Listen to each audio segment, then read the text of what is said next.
তুই একদম নড়বি না কিন্তু। আমি আর মালা এখন লুকিয়ে পড়বো। তুই 100 পর্যন্ত গুনবি। মনে রাখিস, এবার যদি তুই আমাদের আগে ভাগে খুঁজে না পাস, তবে কিন্তু আমাদের চকলেট খাওয়াতে হবে। হ্যাঁ তিন্নি, লাবণী ঠিকই বলেছে। তুই তো খুব চালাক সাজিস।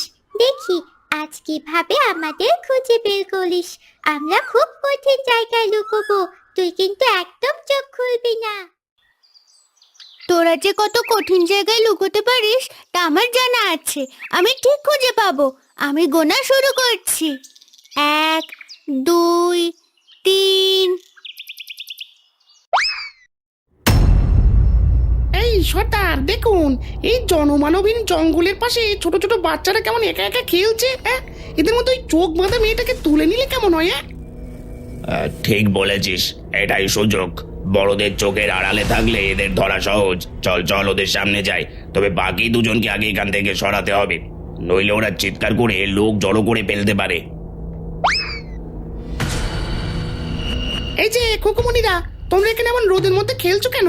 এই নাও কিছু টাকা, তোমরা যাও পাশের দোকান থেকে গিয়ে বড় থেকে অনেকগুলো চকলেট খাও। বাহ, আপনি তো খুব ভালো মানুষ। এতগুলো টাকা দিয়ে দিলেন আমাদের চকলেট খাওয়ার জন্য। মালা চল, আমরা চট করে দোকান থেকে ঘুরে আসি। তিন্নি তুই এখানে দাঁড়িয়ে থাক, আমরা এখনই আসছি।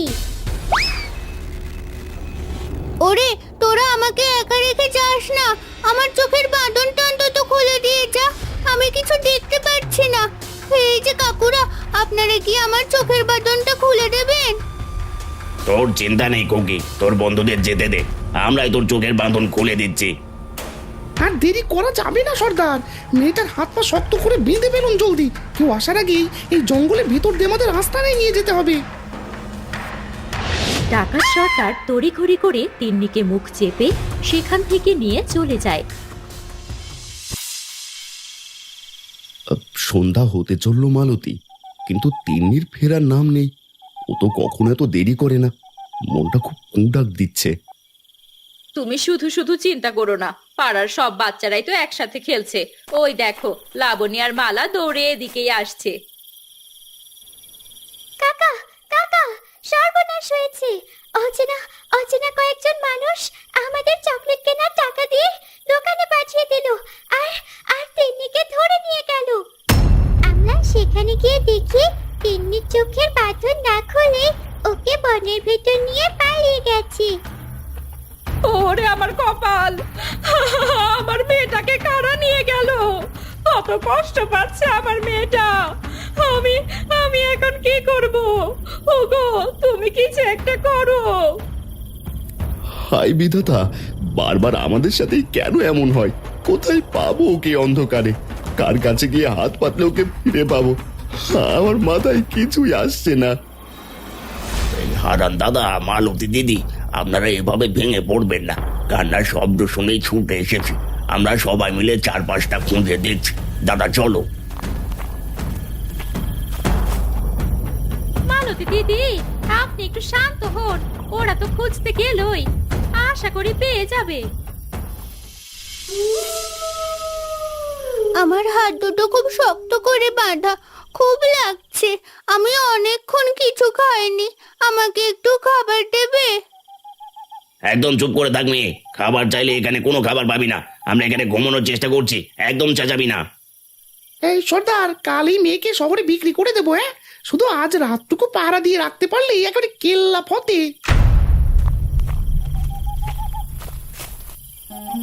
কি নিষ্ঠুর এরা, একটু বানিয়েও খেতে দিল না। আবার নাকি কাল আমার শহরে বিক্রি করে দেবে। ওদিকে বাবা মা আমায় না পেয়ে কত কষ্ট পাচ্ছে। চাঁদ মামা, তুমি কি আকাশ থেকে আমায় দেখতে পাচ্ছ না? দেখো, ওরা আমায় কত কষ্ট দিচ্ছে। শুনেছি ছোটরা ডাকলে তুমি সাড়া দাও। তুমি আমায় সাহায্য করো। তিন্নির কথা শেষ না হতেই আকাশের চাঁদের আলো আরো দ্বিগুণ হয়ে যায়। সেখান থেকে এক ফালি আলো এসে পড়ে তিন্নির সামনে, আর পরক্ষণেই আলো ভেদ করে এক বৃদ্ধ বের হয়ে আসে। তোর খুব কষ্ট হচ্ছে না রে মা, কেঁদে বুক ভাসাস না। আমি এসেছি তোকে সাহায্য করতে। তুমি কে দাদু? কোত্থেকে এলে? দেখো ওরা আমার হাত বেঁধে রেখেছে। আমাকে বাবার কাছে নিয়ে দিয়ে আসো, আমি বাড়ি যাব। কই রে, তোর হাত তো মোটেও বাঁধা নেই। ভালো করে তাকিয়ে দেখ মা, তোর হাত তো অনেক আগেই খুলে গেছে। তাই তো, কিন্তু এতক্ষণ তো আমি নাড়াতে পারছিলাম না, খুব শক্ত বাঁধন ছিল। এখন আমি কিভাবে বাড়ি যাব দাদু? নইলে কাল ওরা আমায় বিক্রি করে দেবে।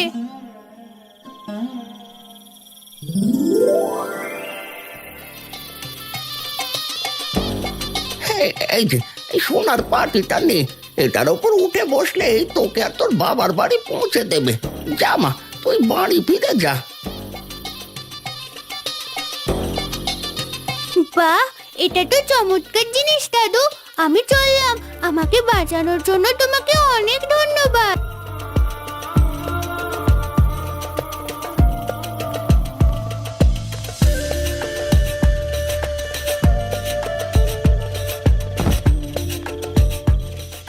বাবা মা, তোমরা কোথায়?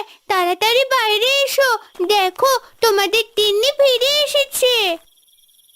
এ কি মা আমার, তুই সত্যি ফিরে এসেছিস? তোকে ছাড়া আমাদের ঘরটা যে অন্ধকারে ডুবে গিয়েছিল রে মা। কত না খুঁজলাম, এখনই মোড়ল মশাইয়ের কাছে যাচ্ছিলাম। সৃষ্টিকর্তাকে অসংখ্য ধন্যবাদ যে আমার মেয়েকে আবার ফিরে পেয়েছি। কিন্তু বলতো মা, তুই এই মাঝরাতে জঙ্গল থেকে একা কিভাবে এলি? মা, কান্নাটা থামাও তো। শোনো, এক অলৌকিক দাদু আমায় বাঁচিয়েছেন। তিনি আমাকে একটা সোনার পাটি দিয়েছিলেন, যেটা আমায় উড়িয়ে তোমাদের সামনে নামিয়ে দিয়ে উধাও হয়ে গেল। সোনার বাটি? বলিস কি রে তিনি? তুই কি সেই দাদুর ঠিকানা জানিস? লোকটা এখন কোথায় থাকে রে মা? না গদাই কাকু, আমি ওনার ঠিকানা জানি না। উনি আকাশের চাঁদ থেকে আলোর মতো নেমে এলেন আর সাহায্য করে আবার মিলিয়ে গেলেন। একদম বোকা মেয়ে একটা। অত বড় জাদুকর দাদুর দেখা পেলি আর একটু সোনা দানা চেয়ে নিলি না? আমি যদি বড়টার সন্ধান একবার পেতাম। কি যে বলো কাকু, ডাকাতরা আমায় মেরে ফেলার ভয় দেখাচ্ছিল। তখন জীবন নিয়ে বাড়ি ফিরবো নাকি সোনা মোহর খুঁজবো, তোমার লোভটা ছাড়তে পারলে না। গদাই, তোরে তো লোভ কেন রে? মেয়েটা অনেক ধকল শুয়ে বাড়ি ফিরেছে, এখন অন্তত এসব সোনার চিন্তা ছাড়। হারান দাদা ঠিকই বলেছে। ওগো চলো এখন বাড়ি যাই, তিন্নিও অনেক ক্লান্ত, ওকে একটু শান্তিতে ঘুমোতে দাও।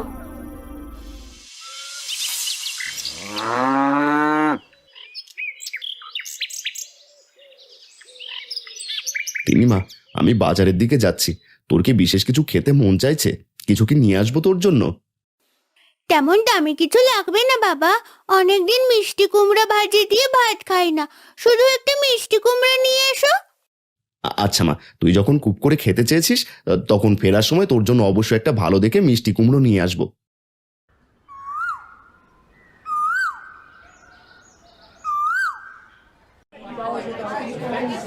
ওহে বিক্রেতা ভাই, এই মিষ্টি কুমড়োটার দাম কত পড়বে? আমার মেয়ের জন্য ভালো দেখে একটা মিষ্টি কুমড়ো দরকার। এই মিষ্টি কুমড়োটার দাম 80 টাকা করে হারান্দা। একদম খেতে টাটকা জিনিস, এর চেয়ে ভালো আর কোথাও পাবেন না। মানে আমার পকেটে তো মোট 80 টাকায় আছে, এখনো বাজার করা হয়নি। যাকে মেয়ে বলেছে বলে কথা। আচ্ছা ভাই, চেনা মানুষ হিসেবে আমাকে কি একটু কম দাম রাখা যায় না? চেনা মানুষ বলেই দামটা একটু কমিয়ে বলছি, এর চেয়ে 1 টাকাও কম রাখা আমার পক্ষে সম্ভব হবে না। ঠিক আছে, এই নাও তোমার 80 টাকা। মিষ্টি কুমড়াটা দাও, আমার মেয়েটা এটা খাওয়ার জন্য খুব আশা করে আছে।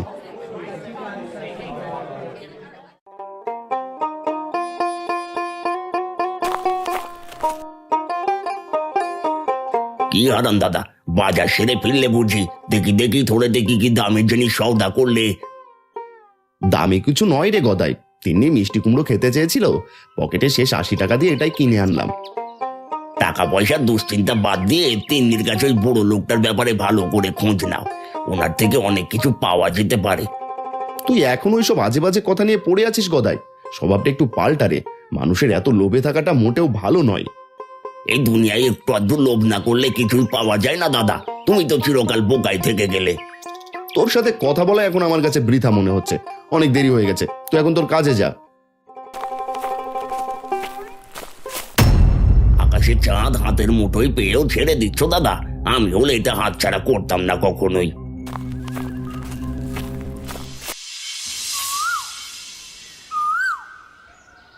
কে যায় এ পথ দিয়ে? আমি বুড়ো মানুষ, ঠিক মতো পথ চলতে পারছি না। আমাকে কি একটু সামনের রাস্তা পর্যন্ত এগিয়ে দিয়ে আসবে বাবা? আমি হারান গো, বাজার করে ফিরছি। আপনি আমার হাত ধরুন, আপনাকে এগিয়ে দেওয়া আমার কাছে পুণ্যের কাজ। আমি আপনাকে পৌঁছে দিচ্ছি। হারান, তুই কি আমার একটা বড় উপকার করতে পারবি? আমার খুব প্রয়োজন। আমাকে কি 10টা টাকা দিতে পারবি? আমার কাছে টাকা থাকলে অবশ্যই দিতাম বাবা, কিন্তু পকেটে শেষ সম্বলটুকু দিয়ে মেয়ের জন্যই মিষ্টি কুমড়াটা কিনেছি। থলেতে একটা মিষ্টি কুমড়া ছাড়া আর কিছুই যে নেই আমার সাথে। এখন নিজের পকেটে হাত দিয়ে দেখ তো বাবা। মন থেকে কাউকে সাহায্য করতে চাইলে উপায় একটা হয়েই যায়।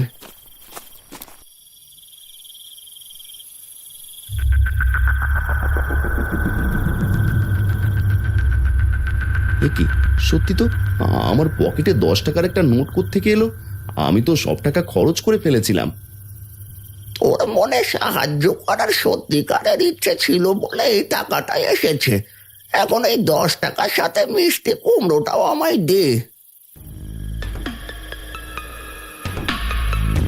টাকাটা তো দিলাম বাবা, কিন্তু মিষ্টি কুমড়াটা না নিলে মেয়েটা খুব মন খারাপ করবে।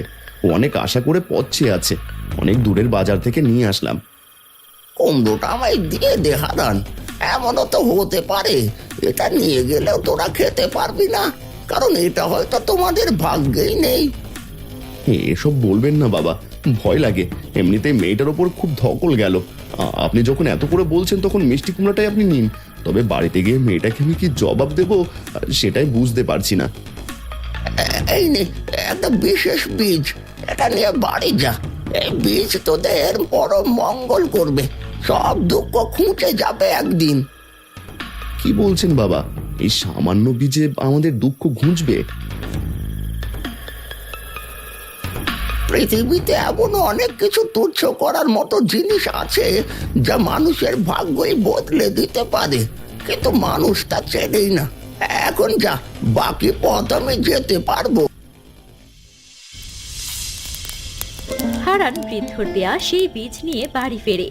বাড়ি এসে দেখে তার সাজানো ঘর বাড়ি আগুনে পুড়ে তছনছ হয়ে গেছে। শুধু কিছু খড়ের চাল এখনো অক্ষত আছে। এ কি, আমাদের সাজানো ঘর বাড়ি সব ভেঙে আগুনে পুড়ে চুরমার হয়ে আছে কেন?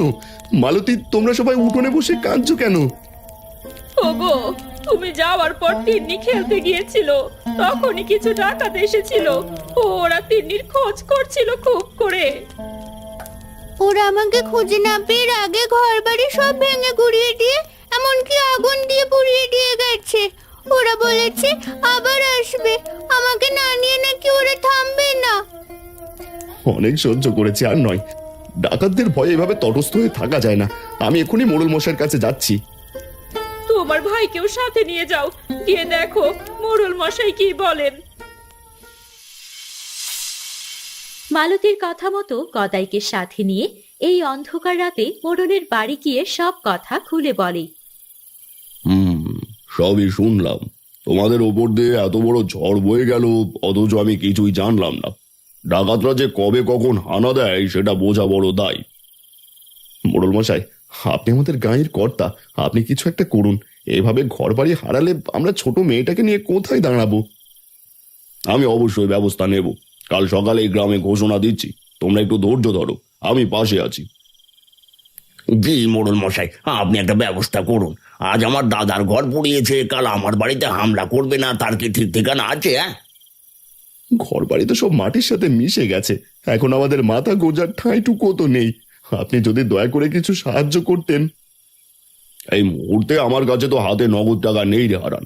মন খারাপ করিস না, তোরা দিন দশেক অপেক্ষা কর, আমি তোদের ঘর বাড়ি ঠিক করে দেওয়ার ব্যবস্থা করব। এই শোনো শোনো শোনো গ্রামবাসী, গ্রামে ডাকাতির উপদ্রব বেড়েছে, সবাইকে সাবধান থাকার জন্য নির্দেশ দেওয়া হয়েছে। যে বা যারা এই দুর্ধর্ষ ডাকাত দলকে ধরিয়ে দিতে পারবে, মোড়ল মশাই তাকে পুরস্কার স্বরূপ 100 স্বর্ণমোহর দেবেন। শোনো শোনো শোনো। এই সর্দার শুনেছেন, মোড়ল তো গ্রামের ঢেড়া পিটিয়ে আমাদের ধরার জন্য পুরস্কার ঘোষণা করেছে। ওর সাহস তো কম নয়, আমাদের তো পরিকল্পনা সব ভেস্তে দেবে মনে হয়। মোড়লের এত বড় সাহস যে এই বিশু ডাকাতকে ধরার জন্য ঘোষণা দেয়। আমি ওকে হাড়ি মাসে চিনে রাখলাম, সময় মতো বুঝিয়ে দেব। আর মনে রাখিস, আমার হাত থেকে শিকার কখনো ছুটে যেতে পারে না। যেখানেই থাকুক না কেন, সেই মেয়েকে আমি ধরে নিয়ে আসবই। এখন আমাদের পরবর্তী পরিকল্পনা কি সর্দার? গ্রামের মানুষ তো এখন অনেক বেশি সতর্ক হয়ে গেছে আমাদের ব্যাপারে। মোড়লকে পরে দেখবো, আগে হারানের ওই মেয়েটাকে তুলে আনবো, তারপর ওকে দূর শহরে বিক্রি করে অনেক টাকা কামাবো। এই নে হারান, তোদের কয়েকদিনের চলার মতো চাল ডাল আর খাবার নিয়ে এসেছি। আপদকালীন সময়ে এগুলো দিয়ে কাজ চালিয়ে নে। আজ না হয় আপনারা খাবার দিয়ে গেলেন, কিন্তু এভাবে পরের দয়ায় আর কতদিন চলবে? আমাদের নিজেদের মাথা গোজার ঠাঁই তো নেই।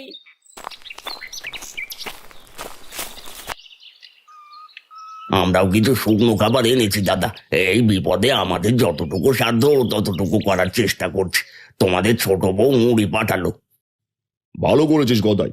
আর হারান, তোরা ভেঙে পড়িস না, আমি তো কথা দিয়েছি 3 দশেক পর তোদের ঘর মেরামত করে দেব। এই কটা দিন একটু কষ্ট করে মানিয়ে নে। হ্যাঁ মোড়ল মশাই, এই খোলা আকাশে এখন আমাদের ঘর, শুধু ভয় হয় মেয়েটার জন্য। মোড়ল আর গদাইয়ের কিছু সাহায্য নিয়ে বেশ কিছুদিন চলে যায় হারানদের। এভাবেই খোলা আকাশের নিচে কাটতে থাকে তাদের কষ্টের জীবন। আমি জানি খোলা আকাশের নিচে এভাবে পড়ে থাকতে খুব কষ্ট হচ্ছে তোমাদের। মানুষ আজ খাবার দিচ্ছে, কিন্তু কাল তো কেউ আর ফিরেও তাকাবে না। এভাবে যে আর কতদিন।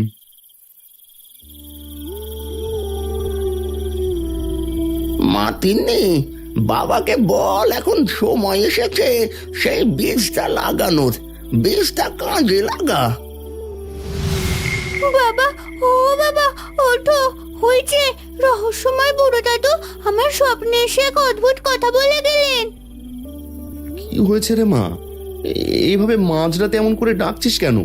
কোন দাদুর কথা বলছিস তুই? দাদু বললেন তিনি তোমাকে একটা জাদুকরি বীজ দিয়েছেন, আর এখনই নাকি সেটা রোপণ করার সঠিক সময়। বাবা, তোমার কাছে কি কোনো বীজ আছে? ও, আমি তো এই বীজের কথা একদমই ভুলে গেছিলাম। তো চারিদিকের মাটি তো রোদে একেবারে ফেটে চৌচির, এখানে গাছ হবে কিভাবে? বাবা, আমাদের ঘরের চাল তো এখন মাটির কাছাকাছি পড়ে আছে। আমি বরং এই খড়ের ওপরেই বীজটা রেখে দিই। আমি রোজ এটাতে জল দেব। কি বলিস রে মা, ঘরের চালে বীজ রোপণ করবি? চিন্তা করো না মা, ডাকাতরা তো সবই পুড়িয়ে দিয়েছে, কিন্তু কেন জানি খড়ের চাল এখনো পড়েনি। আমি সেটাকেই কাজে লাগাচ্ছি মাত্র। পরের দিন সকালে তিন্নি পরম যত্নে সেই খড়ের চালে বীজটি রোপণ করে এবং নিয়মিত জল দিতে থাকে। মাত্র 2 দিনের ব্যবধানে সেই বীজ থেকে গাছ বেরিয়ে সারা চালে সোনার মিষ্টি কুমড়া ধরে যায়।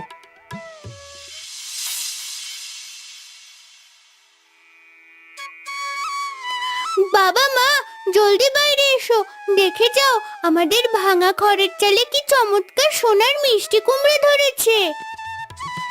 এ কি দেখছি? এগুলো তো সাধারণ কোনো সবজি নয়, এ যে খাঁটি সোনা। হ্যাঁ, সেই বুড়ো বাবা নিশ্চয়ই কোনো সাধারণ মানুষ ছিলেন না। কোন বুড়ো বাবার কথা বলছো বাবা? আমার স্বপ্নে আসা সেই দাদু নাকি অন্য কেউ? ওই যে সাদা ছেঁড়া পোশাক পরা বৃদ্ধ, যিনি আমায় এই বীজ দিয়েছিলেন, উনি নিশ্চয়ই সৃষ্টিকর্তার কোনো দূত হয়ে আমাদের কাছে এসেছিলেন। ও, তুমি যেভাবে বর্ণনা দিলে সবই মিলে যাচ্ছে, কিন্তু আমি তাকে দেখেছি ধবধবে সাদা পরিষ্কার পোশাকে। উনি তো আমাকে ডাকাতদের আস্তানা থেকে বাঁচিয়ে সোনার পাটিতে করে বাড়িতে পাঠিয়ে দিয়েছিলেন। এ কি কাণ্ড হারান দাদা, আপনার ভাঙা চালে এত এত মিষ্টি কুমড়ো করতে গেল, আর এগুলো দেখে মনে হচ্ছে সোনার প্রলেপ দেওয়া। সব ওপরওয়ালার কৃপারে গদাই। তুই যখন এসেছিস তখন যাবার সময় নিজের জন্য দুটো মিষ্টি কুমড়ো নিয়ে যাস। দুটো দিয়ে আমার কি হবে? আমি সুযোগ বুঝে পুরো গাছটাই হাতিয়ে নেব। এর মধ্যে অবশ্যই কোনো অলৌকিক জাদু আছে, না হলে ঘরের চালে সোনার মিষ্টি কুমড়ো ফলে কি করে? কি হলো, কিছু ভাবছিস নাকি? আমি না গো দাদা, আমি ভাবছি ঘরের চালে সোনার মিষ্টি কুমড়ো ও আবার হয় নাকি? কেন হবে না কাকু? যত্ন নিলে যে নষ্ট জিনিসও অমূল্য রতন হয়ে ওঠে।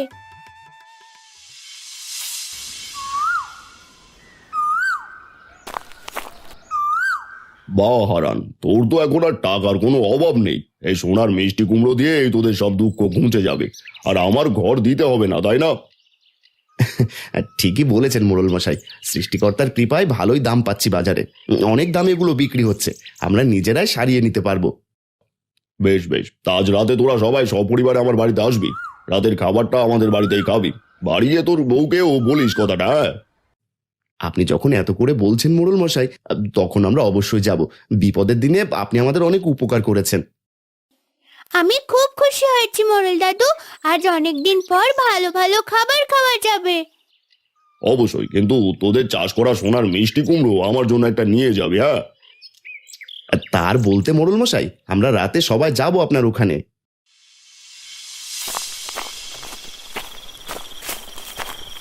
বিছানায় না গিয়ে ঘরের মধ্যে ওভাবে পায়চারি করছো কেন গো? শরীর কি খারাপ লাগছে নাকি ঘুম আসছে না? তুমি অত কথা না বলে শুয়ে পড়ো তো লতা। আমি একটু হারান দাদার বাড়ির দিকে যাব। মিষ্টি কুমড়োগুলো আজ রাতে নিয়ে আসতে হবে। দাদা তো বিকেলেই তোমাকে দুটো কুমড়ো নিয়ে যেতে বলেছিল, তখন না এনে এখন চোরের মতো এই রাতের বেলা যাওয়ার বুদ্ধি হলো কেন? হারান দাদা তো মোটে দুটো দিতে চেয়েছিল, কিন্তু দুটো দিয়ে আমার কি হবে? আমি আজ পুরো গাছে সব কুমড়ো নিয়ে আসবো। অভাবে সংসারে দাদা নিজে থেকে দিতে চাইলো, সেটাই তো অনেক ছিল। অন্যের জিনিস চুরি করার চিন্তা একদম ভালো নয়। এমনিতেই ওরা খুব কষ্টে আর আতঙ্কে আছে। তুমি বুঝবে না লতা, এই গাছের মধ্যে অবশ্যই কোনো অলৌকিক জাদু আছে। একবার সব হাতিয়ে নিতে পারলে আমাদের আর পায় কে? তোমার তোমার এই অতিরিক্ত লোভ একদিন তোমাকে বড় বিপদে ফেলবে। ওরা তোমায় ভালোবেসে দিতে চেয়েছিল, এখন যা খুশি করো গে। আমি শুয়ে পড়লাম।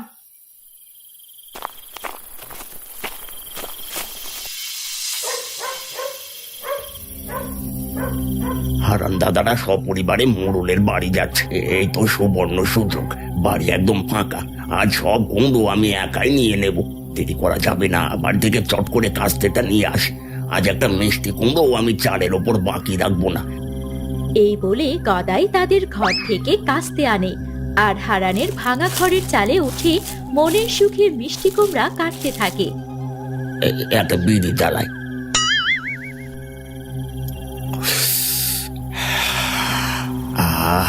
এরকম আরামের চুরি আমার বাপের জন্মেও করিনি।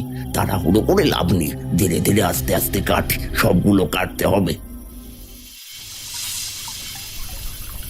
সেদিন বিকেলে গিয়ে ওই মেয়েটাকে খুঁজে পাইনি। রাগ চড়িয়ে এসেছি হারানের ঘরের ওপর, কিন্তু আজ রাতে ওকে ধরতে হবে। দেখি হারানের মেয়েটা কোথায় লুকিয়ে আছে। আজ আর ওর নিস্তার নেই। চল রে কালু।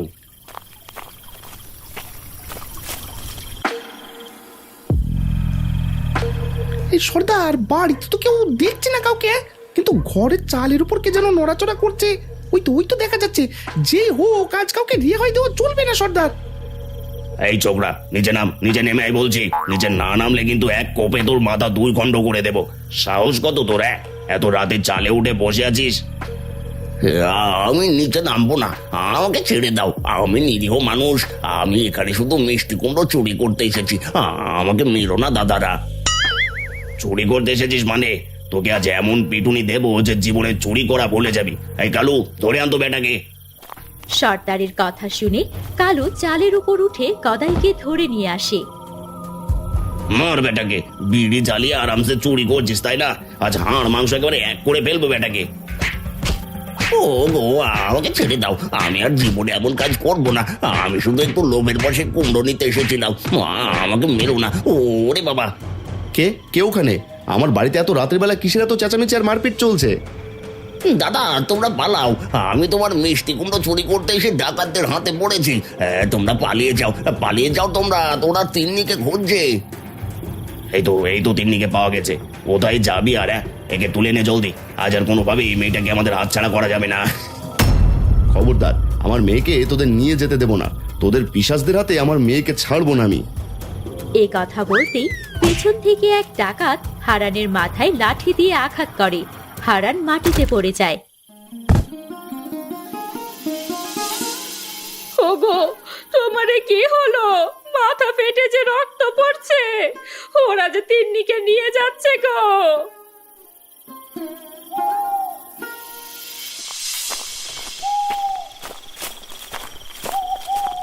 ওহে বাপু, তোমরা থামো।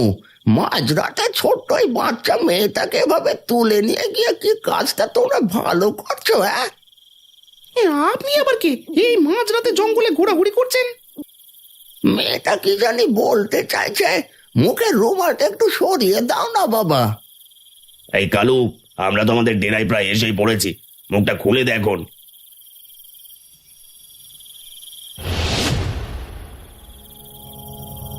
ওমা, বুড়ো দাদু, তুমি এখানে? তুমি আবার কোত্থেকে এলে? দেখো না দাদু, ওরা আমার জোর করে কোথায় নিয়ে যাচ্ছে। আমার বাবাকে আঘাত করে আমায় নিয়ে এসেছে। এই মেয়ে, চুপ থাক। কিসের দাদু? হ্যাঁ, আমি কারো দাদু নই। আমি ডাকাতদের সাহায্য করতে এসেছি এখানে। এই বুড়ো হাবড়া, মরার বয়স হয়েছে, এখন এখান থেকে পালা, নয়তো তোকেও শেষ করে দেব। রাগ করছো কেন বাবা? আসলে এক সময় আমিও তোমাদের মতো বড় ডাকাত সর্দার ছিলাম। সেই রক্ত এখনো শরীরে গরম আছে। বলেন কি, আপনি আমাদের দলের মানুষ? তাহলে তো বেশ ভালোই হলো। আপনি আমাদের সাথে চলুন, আপনি আমাদের থেকে অনেক অভিজ্ঞ। তোমরা বরং একটু এগিয়ে যাও বাবা। আমি বুড়ো মানুষ তো, মেয়েটাকে নিয়ে আস্তে আস্তে তোমাদের পেছন পেছন আসছি। ডাকাতরা বৃদ্ধের কথায় বিশ্বাস করে দ্রুত পায়ে সামনের দিকে এগিয়ে যায় এবং বৃদ্ধ তিন্নিকে সাথে নিয়ে হাঁটতে থাকে। দাদু, তুমি এমন পিশাচদের সাথে হাত মেলালে কি করে? আমি তো ভেবেছিলাম তুমি অনেক ভালো মানুষ আর জাদুকর। মারে, আমায় ক্ষমা করিস। আমি সব মিথ্যে বলেছি ওদের ভোঁড়কে দেওয়ার জন্য। এই নে সোনার পাটি। হে কি দাদু, তুমি তাহলে সব অভিনয় করেছিলে? হ্যাঁ রে মা, আর দেরি নয়, ওরা আবার ডেকে নেবে। এটাতে চড়ে তুই বাড়ি চলে যা, আমি ওদের শিক্ষা দিচ্ছি।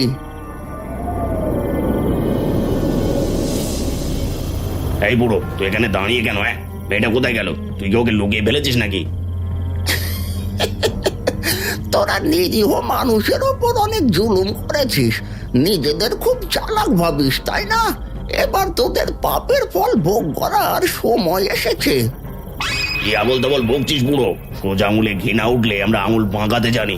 মেয়েটার কথা বল জলদি। বৃদ্ধ হঠাৎ অনেক লম্বা হয়ে যায় এবং তার লাঠি নিজে থেকেই ডাকাতদের মারতে শুরু করে। ওরে বাপরে, এ তো জ্যান্ত জমদূত। দাদু দয়া করে আর মারবেন না, আমাদের হাড় গোড় সব ভেঙে গেল। আমরা ডাকাতি করবো না। এই জাদু লাঠি তোদের ততক্ষণ মারবে যতক্ষণ না তোরা মন থেকে এই গ্রাম ছেড়ে চলে যাওয়ার কথা বলবি। ও সর্দার, বলেন বলেন বলেন, বলে ফেলেন। লাঠির বাড়ি যা সহ্য হচ্ছে না। ওরে বাবারে!